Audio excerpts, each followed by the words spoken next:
നമസ്കാരം. കേരളീയം ന്യൂസിലേക്ക് സ്വാഗതം.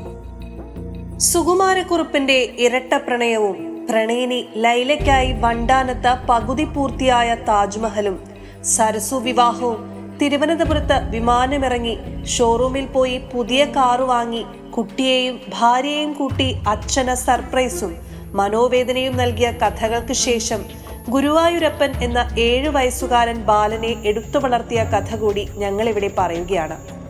മാതാപിതാക്കളുമായി യോജിപ്പിലായ ശേഷം മാതാപിതാക്കൾ ഗുരുവായൂർ അമ്പല ദർശനത്തിന് പോയി. അപ്രതീക്ഷിതമായി അവിടെ വെച്ച് അപ്പു എന്ന 7 വയസ്സുകാരൻ ഒട്ടിയ വയറുമായി വയറ്റത്തടിച്ചു പാട്ടുപാടുന്നത് സുകുമാരക്കുറുപ്പിന്റെ അമ്മ ദേവകിയമ്മ കണ്ടു. ഇത് കണ്ട സങ്കടം കൊണ്ട് അവനെ ജീവിതത്തിലേക്ക് കൊണ്ടുവരണമെന്ന് ആ അമ്മ ആഗ്രഹിച്ചു. ഹോട്ടലിലെത്തി മകൻ സുകുമാരക്കുറുപ്പിനെ ഫോണിൽ വിളിച്ചു. ആ കുട്ടിയുടെ കാര്യം കേട്ട ഉടനെ സുകുമാരക്കുറുപ്പ് അവനെ കണ്ടുപിടിച്ച് അവനെ കൂട്ടിക്കൊണ്ടുവരണമെന്ന് അമ്മയോടും അച്ഛനോടും പറഞ്ഞു. ആൾത്തിരക്കിനിടയിൽ ഇരുവരും അവനെ തേടി നടന്നു. അപ്പോൾ ഗുരുവായൂർ കിഴക്കേ നടയിലെ മേൽപ്പത്തൂർ ഓഡിറ്റോറിയത്തിന്റെ തറയിൽ പേപ്പർ വിരിച്ച് കിടന്നുറങ്ങുന്നത് കണ്ടു. വൈകുന്നേരം വരെ ഭിക്ഷയെടുത്താൽ ഭിക്ഷാടന ലോബി അവന് നൽകിയിരുന്നത് 3 രൂപ മാത്രമായിരുന്നു. അവനെ വിളിച്ചുണർത്തി ഹോട്ടലിൽ കൊണ്ടുപോയി കുളിപ്പിച്ച് പുതിയ ഡ്രസ് ഇടുവിച്ച് നിറച്ച് ആഹാരവും വാങ്ങി നൽകി കാറിൽ ചെറിയനാടുള്ള സുകുമാരക്കുറുപ്പിന്റെ വീട്ടിൽ കൊണ്ടുവന്നു.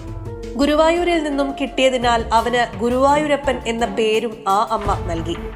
പയ്യന്റെ അച്ഛൻ മരിച്ച ശേഷം അമ്മയിൽ നിന്നും ഭിക്ഷാടന ലോബി തട്ടിയെടുത്ത് കൊണ്ടുപോയതായിരുന്നു അപ്പു എന്ന ബാലനെ.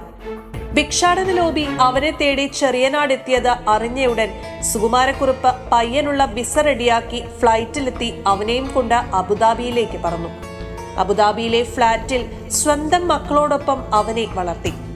അക്ഷരമാല മുതൽ സുകുമാരക്കുറുപ്പ് അവനെ പഠിപ്പിച്ചു.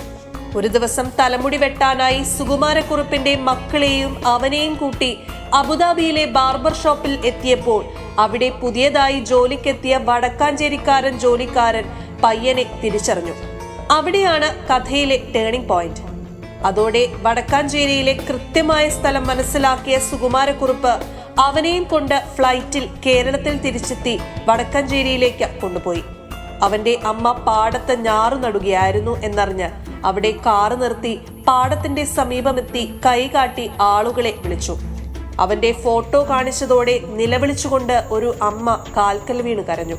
എന്റെ മോൻ എവിടെയാണ്, അവനെ തിരിച്ചു തരൂ എന്ന് അവർ നിലവിളിച്ചു. അവരെ പിടിച്ചെഴുന്നേൽപ്പിച്ച് കാറിന്റെ അടുത്ത് കൊണ്ടുപോയി കാറിൽ ഉറങ്ങുകയായിരുന്ന മകനെ കാണിച്ചു കൊടുത്തു. മകനെ കണ്ടതോടെ അമ്മയ്ക്ക് വികാരമടക്കാനായില്ല. അവർ അവനെ ഉണർത്തി കോരിയെടുത്തു. തെരുവിൽ അനാഥനായി അലയേണ്ട അവനെ അബുദാബിയിലേക്ക് കൊണ്ടുപോയ കഥയും അവന് കൊടുത്ത സമ്മാനങ്ങളും സ്നേഹവുമൊക്കെ പയ്യൻ വാതോരാതെ പറഞ്ഞതോടെ അമ്മയും കൂടെ ഉണ്ടായിരുന്നവരും പോലും കരഞ്ഞുപോയി.